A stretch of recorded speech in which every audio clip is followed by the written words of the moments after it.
Hey there, I'm Zimnoch, and in this episode, we're going to talk about how to prove the rental value in a multi-unit sale.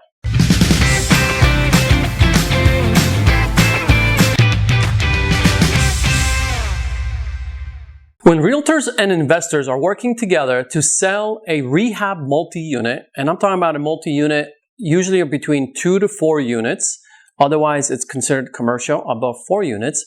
But when that's happening, when you're working with a rehab property like that, usually the best way to actually determine the value of that property before you put it on the market would be through the rental income approach. Yes, you can look at comparables, which a lot of times is actually challenging to find comps that actually have, 2 units, 3 units, just like your property, and they're fully renovated.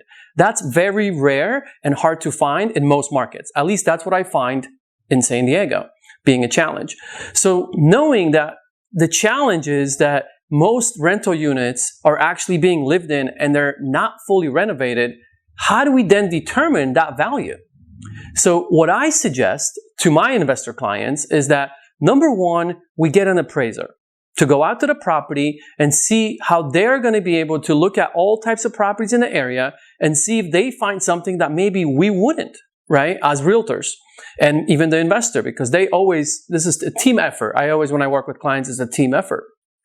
So that could get us to a number that we need, right, in terms of looking at the rental approach, income approach from the rent, and then determining the value of that property while it's vacant, because those properties are rehabbed, they're vacant, right? So that's one way. That doesn't always get us to where we need to be. Or maybe it will, however, when we do put it on the market, a lot of the buyers or the agents working with the buyers will still question us. And the most common objection will be, well, how did you determine that this property can actually rent for this amount of money? Because we can't find anything renting for that much. And in a lot of cases, they actually are probably right, because again, most rental units are not fully renovated, right? They're lived in, they're in rentable condition, so the rent is not going to be as high as what we would want for our property if we were to put it on the market fully renovated. And the truth is that a lot of tenants will actually pay a premium if they know that no one lived in this property and the property is actually fully renovated. No, so then how do we prove that? So let me give you a story of how I handled that situation here in San Diego. We had an investor that I was listing a property for. It was a 2-unit house, right? Duplex, side by side, identical, which was awesome, right? Fully renovated.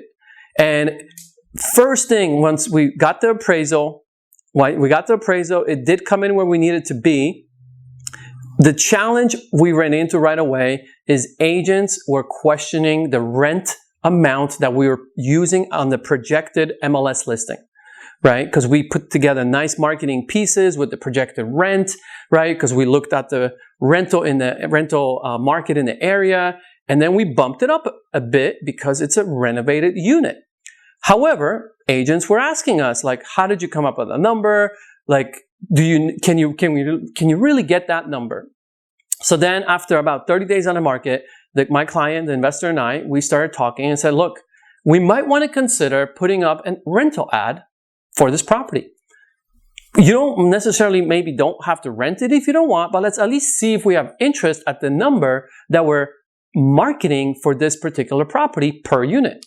Well, guess what? They put up rental ads, they got a bunch of inquiries, and they actually decided to rent one of the units.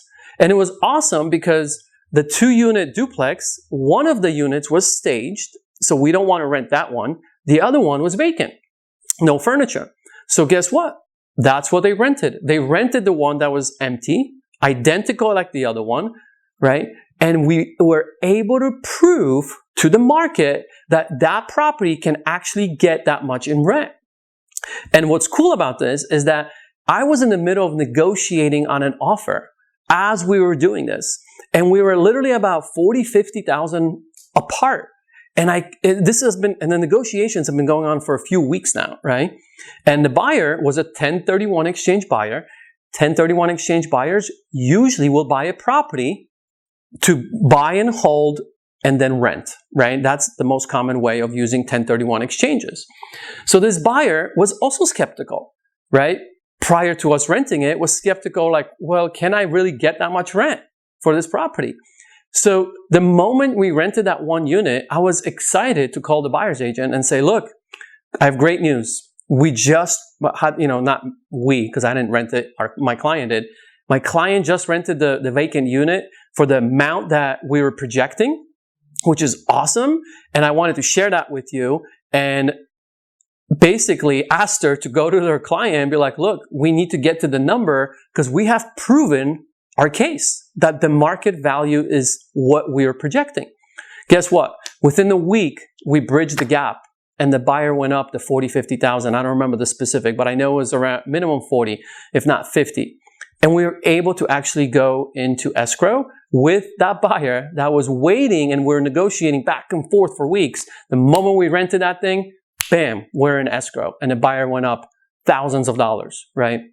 So, point of the story for you guys is, it is one of the best strategies if you're working with multi-units. Consider asking your client, if you're the realtor in the situation, to rent one of the units. If you're the investor, I strongly encourage you to do this because it really will help with proving the value. We will help the realtor in negotiating. And at the end, we create a win-win.